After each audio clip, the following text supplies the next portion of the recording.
हिमाचल प्रदेश के कुल्लू डिस्ट्रिक्ट में 1950 मीटर के ऊंचाई पर बसे भारत के सबसे खूबसूरत हिल स्टेशनों में से एक, जो ब्यास नदी के किनारे बसा है, जिसकी खूबसूरती की पूरी दुनिया कायल है। जहां आपको प्रकृति के खूबसूरत नज़ारों के साथ साथ सालों भर स्नो देखने को मिलता है। तो ये है मनाली।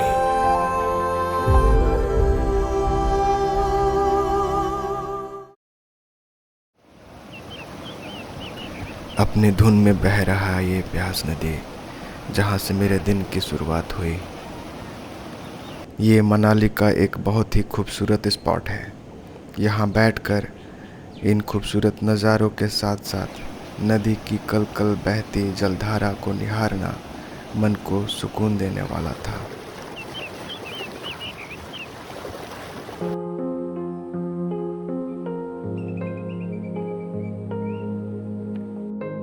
इसके बाद हम लोग हिडिंबा देवी टेम्पल पहुँचे, जो मॉल रोड से बस कुछ ही दूरी पर वॉकिंग डिस्टेंस पर है। यह मंदिर भीम की पत्नी हिडिंबा देवी को समर्पित है, जिसका निर्माण राजा बहादुर सिंह ने 1553 ईस्वी में कराया था। ये मंदिर काफ़ी ऊंचाई पर है और इसके चारों तरफ देवदार के ऊंचे ऊंचे पेड़ हैं। मंदिर के ठीक पीछे एक पाइन फॉरेस्ट भी है, जहां आप मनाली के शोर शराबे से दूर आप कुछ शांति के पल भी एंजॉय कर सकते हैं।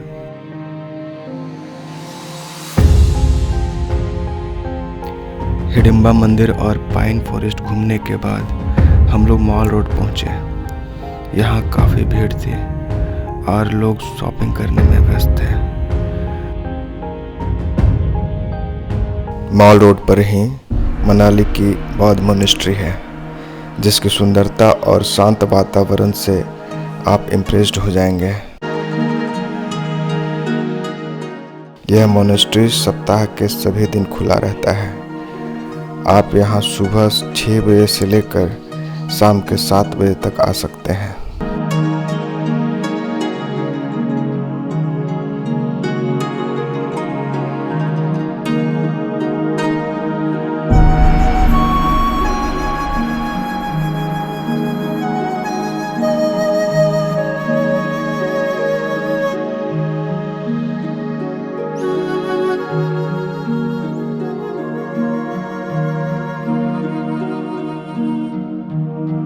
इस मोनेस्ट्री के ठीक बगल में मनाली का वन विहार नेशनल पार्क है, जो अपनी हरियाली और प्राकृतिक नज़ारों के लिए जाना जाता है।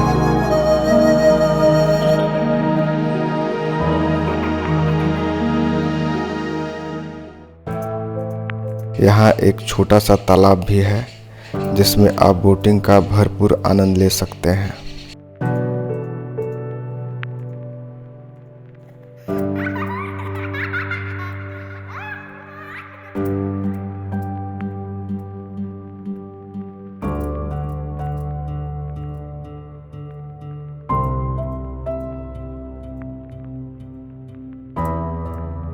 मनाली की दूसरी सुबह इतनी खूबसूरत थी कि मैं इसके बारे में क्या ही बताऊं। होटल के बालकनी से जो प्राकृतिक नज़ारे मैं देख रहा था, वो किसी सपने के सच होने जैसा था।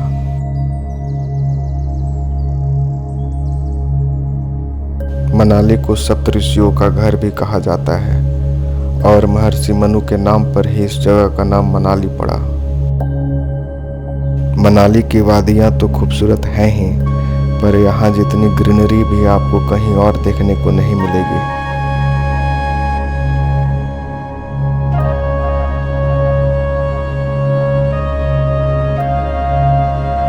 इन ऊंचे ऊंचे पर्वतों के बीच बसा ये हिल स्टेशन अपने कई खूबियों से पर्यटकों को यहाँ बार बार आने को प्रेरित करता है, पर पर्यटकों की यहाँ बढ़ती संख्या के कारण ट्रैफिक सहित कई समस्याओं से लोगों को दो चार होना पड़ता है।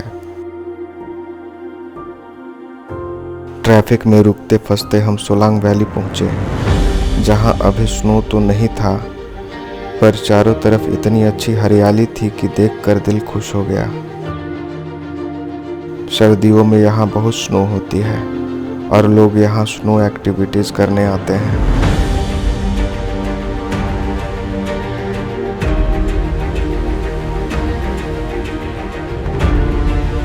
सोलांग वैली से बस कुछ ही दूरी पर आता है अटल टनल।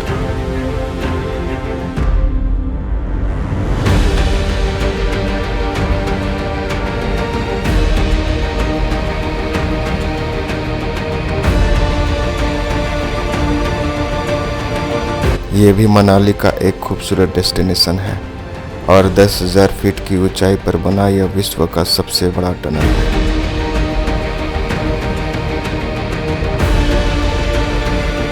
कोकसर होते हुए हम लोग रोहतांग पास जाना चाहते थे, पर वन वे होने के कारण हमें आगे नहीं जाने दिया गया।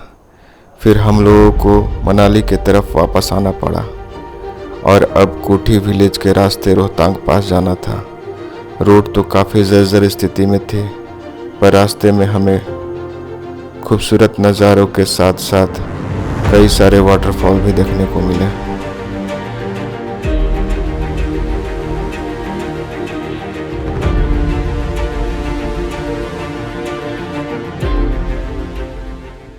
रोहतांग जाके आओ पहले, बड़ी रोहतांग में बढ़िया है। रोहतांग कितना टाइम लगेगा? बस ये कितना यहाँ से गाड़ी 100 स्पीड में पकाएंगे तो ये पैराग्लाइडिंग का कितना लेते हैं? 3500। 3500। कहाँ से कहाँ तक जाते हैं? यहाँ से नीचे देखो, ये तो पीछे गले ये थोड़ा ही वहाँ जाकर के उतर जाते हैं और फिर वहाँ से कैसे आएंगे? गाड़ी से, अपनी गाड़ी से? हमारी गाड़ी से।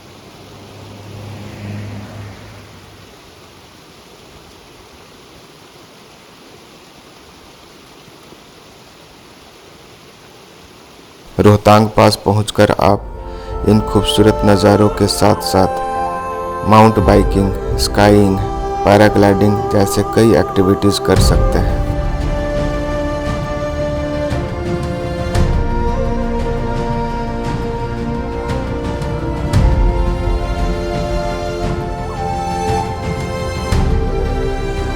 यहाँ पहुंचकर लोग मस्ती कर रहे थे, पर कुछ लोग ट्रैफिक जाम होने की वजह से बहुत परेशान भी हो रहे थे, क्योंकि ऐसे घाटियों में ड्राइव करना आसान नहीं है।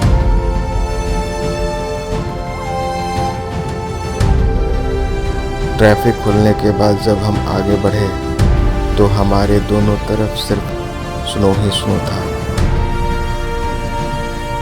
तभी मुझे एहसास हुआ कि अब मैं जन्नत में कार ड्राइव कर रहा हूँ।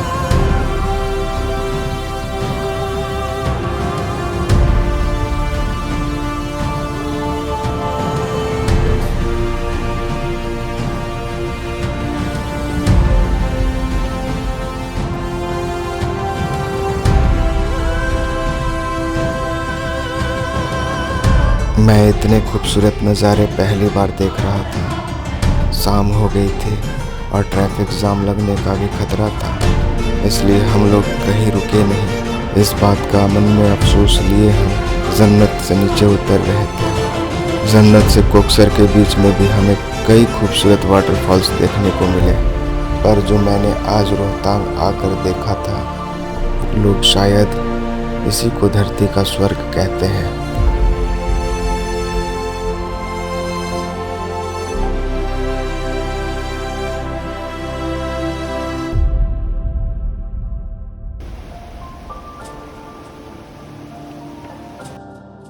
मनाली पहुंचने से पहले हम फिर से ट्रैफिक जाम में फंस चुके थे और हम यहाँ घंटों फंसे रहे। मनाली अब सच में ओवर क्राउडेड हो चुका है, क्योंकि यहाँ अब हर कोई आना चाहता है।